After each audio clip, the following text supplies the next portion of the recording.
कर रही हूँ मेरे इस चैनल में जिसका नाम है लर्न राइट अवे बाय सुतपा।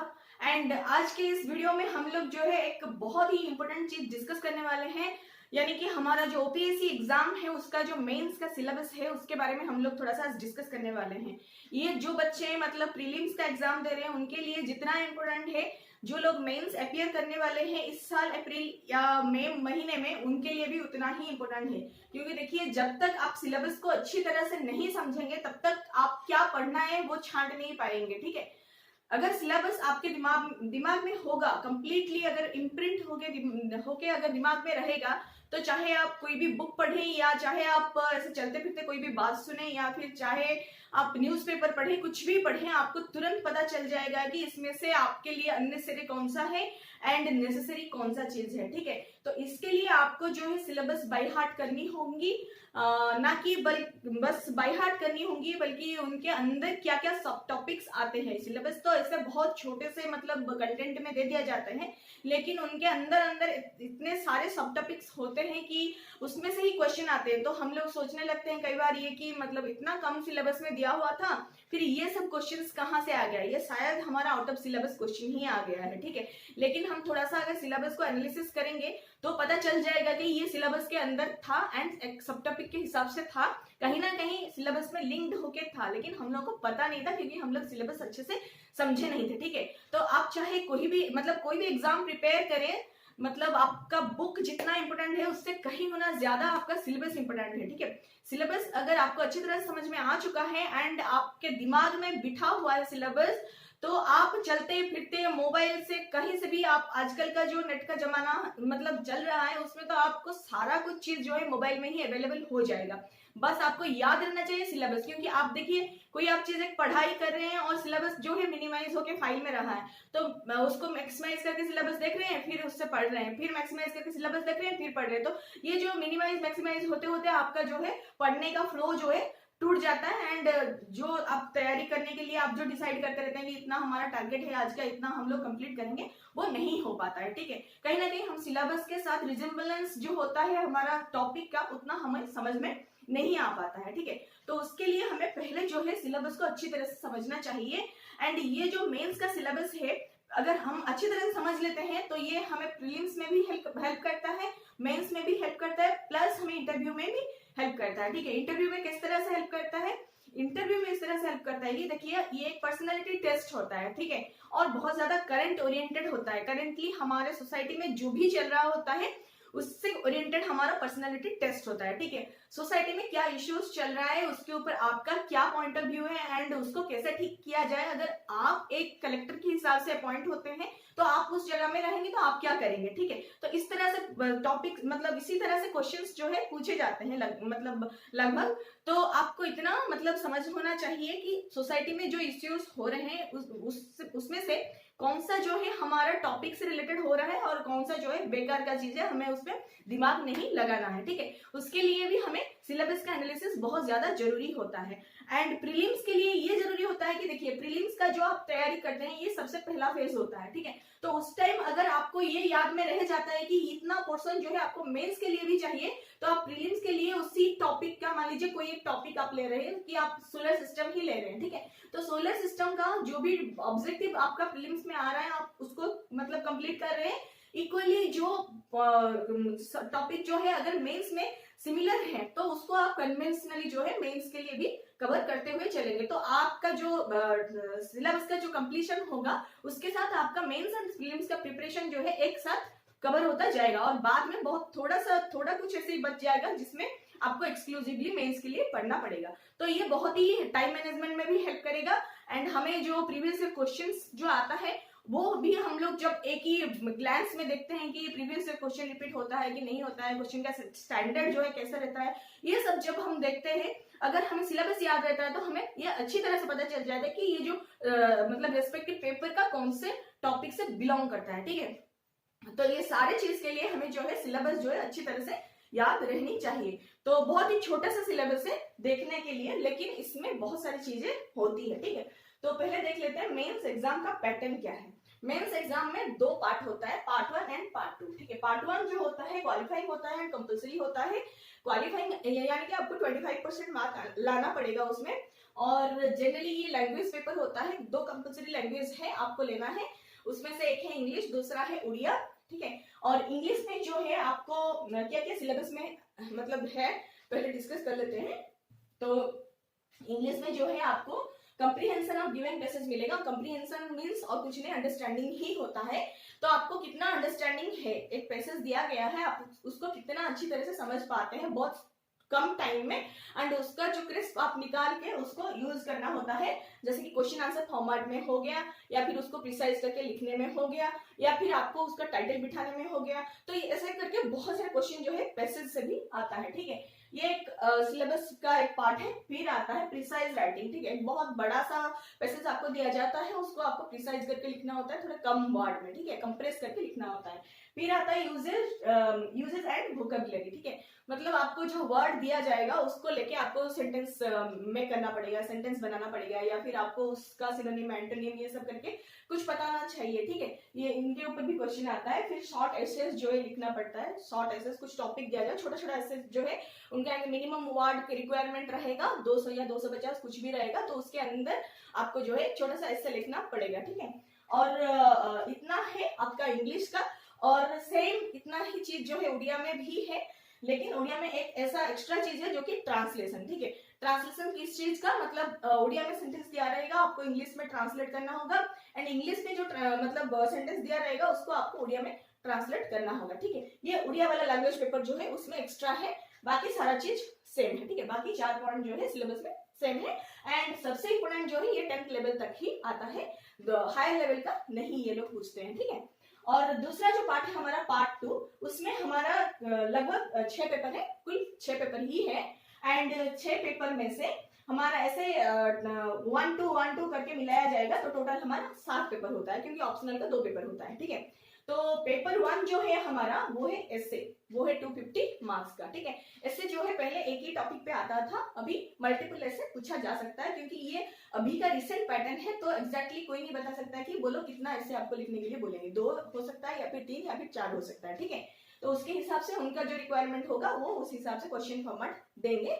और पेपर 2 जो है हमारा, पेपर 2 में हमारा जीएस 1 आता है। जीएस 1 यानी कि जनरल स्टडीज 1। ठीक है, जनरल स्टडीज 1 जो होता है उसमें हमारा Indian heritage culture, Orissa heritage culture. Indian heritage culture में जो हमारा संस्कृति एंड सभ्यता रहा है इंडिया का, वो आपको जाननी होगी, पुरातन काल से लेकर मीडियम एज तक से लेकर एंशिएंट, मीडियम एंड मॉडर्न। ठीक है, एंशिएंट, मिडिवल एंड मॉडर्न तीनों का जानना होगा। फिर उड़ीसा का भी जो मतलब हेरिटेज एंड कल्चर है उसको भी जानना है, कहां से, एंशिएंट से लेकर के मॉडर्न टाइम तक का। फिर history and geography of world and society. ठीक है, देखने के लिए तो बहुत कम हो गया, मतलब हिस्ट्री एंड ज्योग्राफी, लेकिन हिस्ट्री एंड ज्योग्राफी में बहुत कुछ होता है। हिस्ट्री में देखिए ancient, medieval, modern of India and Orissa जानना होगा। फिर ज्योग्राफी में भी हमारा वर्ल्ड एंड सोसाइटी दोनों का जानना होगा। उसमें फिर क्या आता है, इंडिया भी आता है एंड उड़ीसा भी आता है। ठीक है, तो ये सारे चीजों का जो है हमें ज्योग्राफिकल कंटेंट जो है कवर करना पड़ेगा। और ये सबके लिए, ज्योग्राफी के लिए आप चाहे स्टेट का बात करें, आप चाहे इंडिया का बात करें, चाहे आप वर्ल्ड का बात करें, एनसीईआरटी जो है सबसे बेस्ट सोर्स है। ठीक है, एंड आप ऐसे मान सकते हैं कि 1 सोर्स बट सफिशिएंट सोर्स। ठीक है, 1 सोर्स विल सफाइस। सो ये जो है ज्योग्राफी के लिए एनसीईआरटी आपको सब कुछ सोल्यूशन दे देगा। फिर जो पेपर 3 जो है वो जनरली हमारा जीएस पेपर 2 है, यानी कि जनरल स्टडीज पेपर 2। इसमें क्या आता है, governance, constitution, polity, social justice and interstate relations. ठीक है, तो गवर्नेंस यानी कि हमारा गवर्नमेंट का जो कार्रवाई चल रहा है, कैसे मतलब लोअर से हायर, हायर से लोअर तक चल रहा है, कैसे उनका क्या प्रोसेस रहता है, कौन कौन होते हैं उसमें, कितना मेंबर्स रहते हैं, कैबिनेट में कितने होते हैं, सेक्रेटेरिएट में कितने होते हैं, ये सब जो है सारे चीज जाननी होंगी। एंड उनका जो फंक्शन है, क्या रूल रेगुलेशंस होता है, किस तरह से जो हमारा रूल रेगुलेशन मतलब कार्यकारी होते हैं, वो सब जो है हमें जाननी है। फिर कॉन्स्टिट्यूशन के बारे में हमें जानना है। एंड पॉलिटी, जनरली ये पेपर ही है पॉलिटी का, और पॉलिटी भी हमें जानना है। और उसके लिए भी आपको बेसिक्स से जाना पड़ेगा। मतलब साइंस का जो साइंस जैसे एनसीईआरटी से अवेलेबल है, ज्योग्राफी जैसे एनसीईआरटी से अवेलेबल है, उस तरह से पॉलिटी का भी एनसीईआरटी से अवेलेबल होता है और आपको बहुत अच्छी एक अंडरस्टैंडिंग आएगा। ज्यादातर बच्चों को जो है पॉलिटी पढ़ने में इंटरेस्ट नहीं आता है, जो लोग ज्यादातर साइंस बैकग्राउंड के होते हैं। तो आप अगर पॉलिटी में इंटरेस्ट क्रिएट करना चाहते हैं तो पहले आपको एनसीईआरटी के थ्रू होके जाना पड़ेगा, तभी जाके आपको एक इंटरेस्ट आएगा, क्योंकि अच्छी तरह से समझ में आएगा। समझ में आने से ही एक चैप्टर या फिर एक सब्जेक्ट जो है इंटरेस्ट पैदा होता है, ठीक है। तो इसके लिए NCERT is the best source, ठीक है। फिर आता है social justice and interstate relations. Social justice, socially कहाँ पे इंजस्टिस हो रहा है और आप कैसे जस्टिस कर सकते हो, ठीक है। यहाँ पे दोनों पेपर का सब्जेक्ट जो है कवर हो सकता है। एक है आपका जीएस पेपर 4 का एथिक्स, इंटीग्रिटी एंड एप्टीट्यूड भी यहाँ पे इसके साथ रोल प्ले करता है। एंड सोशल जस्टिस जो है आपको अच्छे से पता चलेगा, तभी जाके आप उसको कैसे मतलब इनजस्टिस को इरेडिकेट कैसे करेंगे, उसको आप सोशल जस्टिस के हिसाब से तभी अप्लाई कर सकते हैं जब आपको अच्छे से पता हो, ठीक है। तो इसके लिए भी हमें पॉलिटी जो है अच्छे से पढ़ना पड़ेगा। और एनसीईआरटी के बाद हमें पॉलिटी का जो है लक्ष्मीकांत बुक जो है कवर करना होगा, तभी जाके हम ये सब जो है टैकल कर पाएंगे। उससे आगे और हमारा करंट इश्यूज भी है, उसके लिए हमें करंट अफेयर्स जो है डेली कंप्लीट करना होगा। एंड उसके ऊपर जो आता है हमारा इंटर स्टेट रिलेशंस, तो हमारे जैसे दूसरे स्टेट के साथ उड़ीसा का कैसा रिलेशन रहा है, मतलब कैसा वाटर डिस्प्यूट्स कैसा रहा है, या फिर आप ऐसा मान सकते हैं कि दूसरा political affairs and economic affairs and जो भी है सोशल अफेयर्स कैसा रहा है, ठीक है। तो ये सब रिलेशन हमें थोड़ा सा जाना होगा।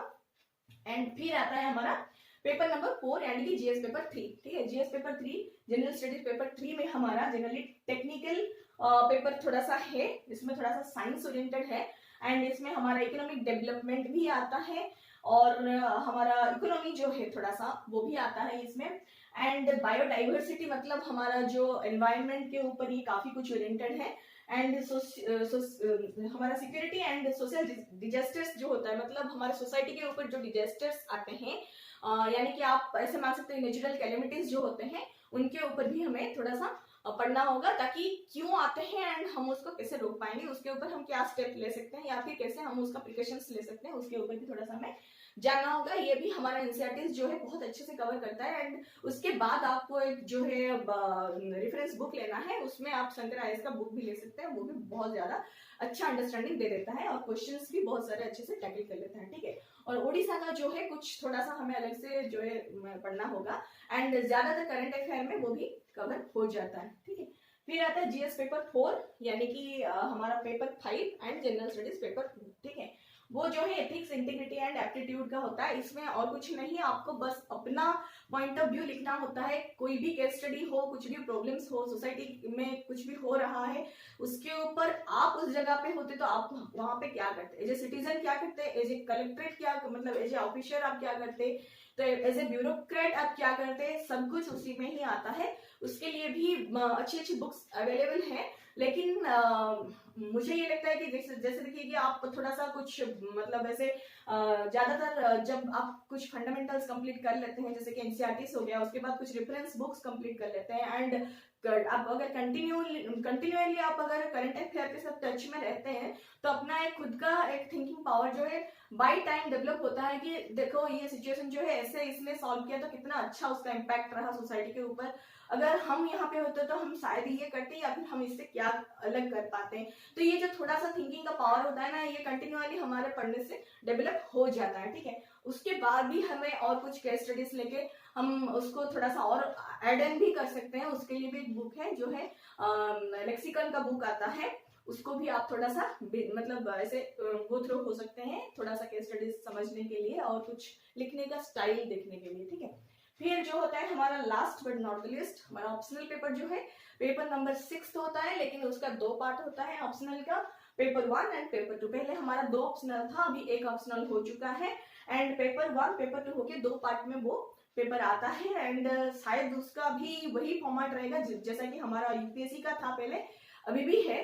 तो एक शायद कन्वेंशनल होके ज्यादातर टेक्स्ट ओरिएंटेड रहेगा, फैक्ट ओरिएंटेड रहेगा, एंड दूसरा पेपर जो है शायद करंट ओरिएंटेड ही रहेगा, क्योंकि देखिए ये सारा जो फॉर्मेट है 99.99% आप मान सकते हैं कि यूपीएससी से सिमिलर हो चुका है, ठीक है। और बाद में पहले क्योंकि ये पहली बार हुआ है तो इतना हम लोग गेस नहीं कर सकते हैं, बाकी 0.001% कहाँ पे लैक हो रहा है ये तो एग्जाम का क्वेश्चन देखने के बाद ही पता चलेगा, ठीक है। तो और मार्क्स जो है डिस्ट्रीब्यूशन कुछ इस तरह से है कि पेपर 1 से लेकर हमारा ऑप्शनल तक सारा जो पेपर है 250 मार्क्स ईच है। एंड टोटल मार्क में हमारा रिटन टेस्ट जो होता है, यहाँ पे सब टोटल जो होता है हमारा 1750 हो जाता है। और उसके बाद जो पर्सनालिटी टेस्ट रहता है वो भी 250 मार्क्स का ही होता है। एंड हमारा ग्रैंड टोटल जो है 1750 एंड 250 मिलकर 2000 मार्क्स जो है हो जाता है। तो आपको मेरिट इसी में से ही निकालना पड़ता है और मेरिट का रैंकिंग जो है इसमें से एक्वायर किए हुए मार्क्स से ही पता चलता है। ठीक है, तो 1750 प्लस 250 होके 2000 मार्क्स हो जाता है। और ये सारे पेपर्स जो है मिलके हमारा रैंक जो है डिसाइड करते हैं। और ये जो पेपर है पार्ट 1 का, ये बस क्वालिफाइंग रहता है, लेकिन जब तक आप ये क्वालिफाई नहीं करेंगे तब तक आपका ये पेपर जो है चेक नहीं होगा। जब तक ये चेक नहीं होगा तब तक आप कितना भी अच्छा लिख लो, आप पर्सनालिटी टेस्ट तक ही नहीं पहुंच पाओगे। ठीक है, तो ये अपने आप में एक स्क्रीनिंग बैरियर है। ठीक है, आप यहाँ से स्क्रीन टेस्ट के पास होते हो तभी जाके ये सब पेपर जो है चेक होगा एंड आप पर्सनालिटी टेस्ट तक जा पाओगे। ठीक है, तो ये था हमारा मेंस के ऊपर डिटेल एनालिसिस। अगर आपको पसंद आ रहा है तो कमेंट करके बताइए and like share and subscribe कीजिए। दोस्तों के साथ शेयर करना मत भूलिए। Thank you so much and नमस्ते।